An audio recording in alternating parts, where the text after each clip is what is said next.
I'm trying not to be distracted, but I have to honestly admit that sometimes I am. And it is disconcerting how much time I lose by being distracted. So it's not that I escape this. What I'm trying to do to, however, be not as distracted as I would otherwise be is to always reflect on my own personal priorities.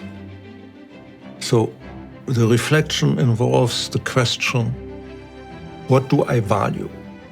What is it really that I value? Do I value having a good meal? Do I value watching a good movie? Do I value having a particular discovery, an insight? It really depends on, I think everybody should ask themselves, herself or himself, what is it that we as a person would really enjoy and value? What do we believe in? But always go back to what really are the values that provide meaning to your life. It's very important in the sense that we can only do good work if we value what we do. I value what I do, and that's in the end what really drives me, because I believe in the value of what I do.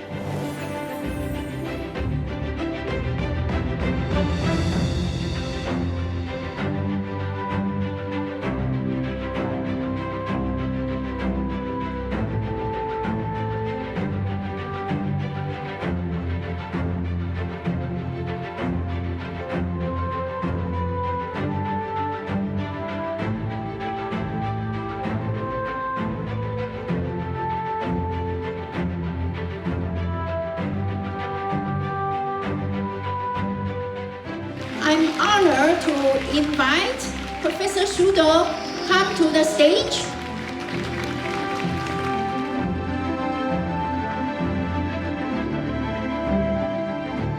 Thomas Sidhoff 他的研究的成果，我想对脑科学的研究非常重要。在他的研究发现之前，我们对这个脑神经传递信息的了解都是片段，而且都是推测性的。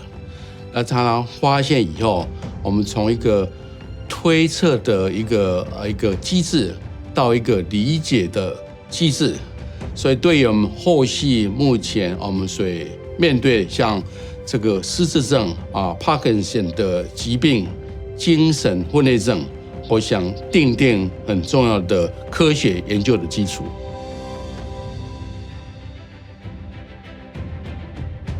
My scientific view there is that Alzheimer's disease is possibly the most pressing biomedical problem. I do think that in our aging societies, in Taiwan as much as in the United States, as in everywhere else, dementia is a growing problem which will affect everybody's life. Just to give you numbers, a third of all Americans above the age of 90 suffer from Alzheimer's disease. How can we prevent this? I don't have a solution to preventing it because we don't understand the diseases. These are diseases, they're not normal aging. In the absence of an understanding of the disease, despite a vast amount of data, large numbers of papers, any attempts to treat the disease are pure guesswork. We need to have excellent science directed towards understand the disease in order to find ways of preventing it or slowing it down or delaying it.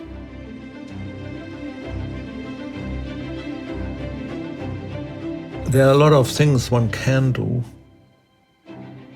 that are entertaining and distracting but not very productive. Especially in our times where we have constant access to new information.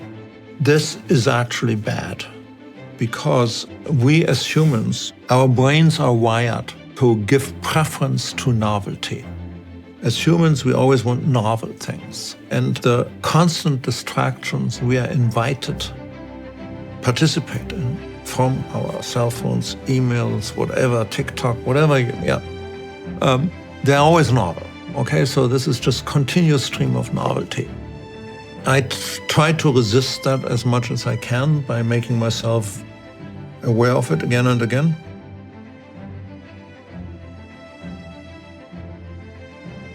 I think that from my personal experience, my conclusion is that we as a scientific community need to really pay attention to science integrity. The problem is not minor mistakes. What I do believe is a big deal in science integrity is the fact that we don't have a functioning peer review system for journal publishing. We don't have a regulation of publishing, and we lack often accountability of publishing. Accountability by the journals, by the editors, and sometimes by the peer reviewers. We need to have a more transparent system. There is a science integrity crisis. It's a structural integrity problem because we let scientific publishing slip out of our control. But that is also largely conditioned by commercial and political interests.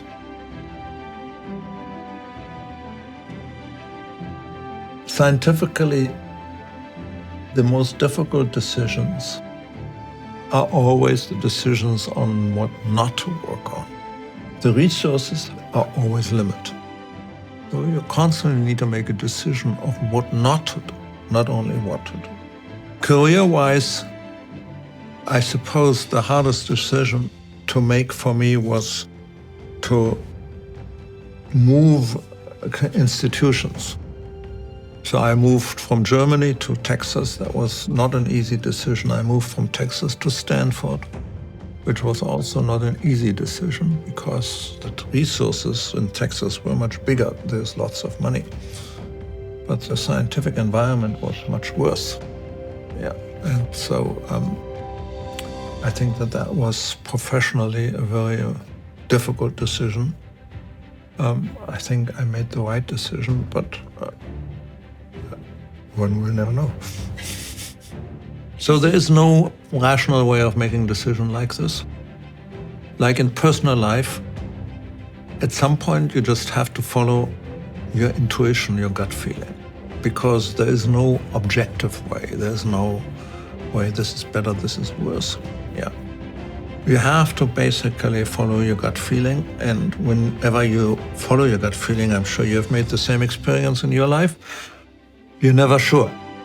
Most recently, I have decided to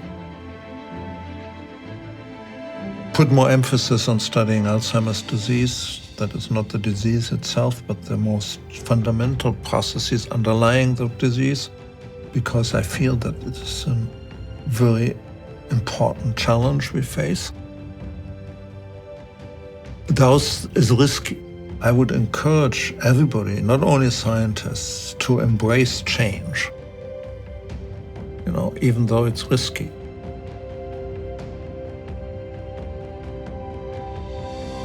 The biggest fear I have for the current generation of children is that they never learn how to actually do something from A to Z, really follow through on a project completely on their own, with their own initiative, without getting distracted. I fear that this constant distraction may make the mind unable to actually do something completely. I don't know if that fear is justified. We will see.